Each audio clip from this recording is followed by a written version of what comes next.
अस्सलामुअलैकुम नाज़रीन, यहाँ पर आपको एक ब्रेकिंग न्यूज़ से आगाह करते चले। इंडिया वीएस न्यूजीलैंड के दरमियान फर्स्ट ओडीआई मैच जो कि अभी लाइव जारी है। अगर आप ये मैच लाइव और बराह रास्त एंजॉय करना चाहते हैं तो आपने बिल्कुल सही वीडियो का इंतखाब किया है। हम आपको मुकम्मल अपडेट से आगाह करेंगे। इससे पहले अगर आप हमारे चैनल पर न्यू हैं या पहली बार विज़िट कर रहे हैं तो चैनल सब्सक्राइब करें, साथ दिए गए बेल आइकन ऑल पर कर दें ताकि हर नई आने वाली वीडियो आप तक बआसानी पहुंचती रहे। तो नाज़रीन, आपका कीमती वक्त ज़ाय किए बगैर चलते हैं वीडियो की तरफ। इंडिया वीएस न्यूजीलैंड के दरमियान पहला ओडीआई मैच। इंडिया ने टॉस जीतकर पहले बैटिंग करने का फैसला किया था। इंडिया ने मुकर्ररा 50 ओवर में 306 रन बनाए, उसके 7 खिलाड़ी आउट हुए।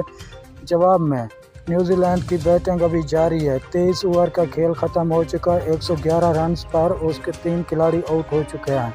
अगर आप ये मैच लाइव और बराह रास्त देखना चाहते हैं तो गूगल पर इन दोनों टीमों के नाम सर्च करें, वहां पर आपको ये मैच लाइव और बराह रास्त मिल जाएगा। शुक्रिया नाज़रीन, हमारी वीडियो देखने को। मिलता है नेक्स्ट वीडियो।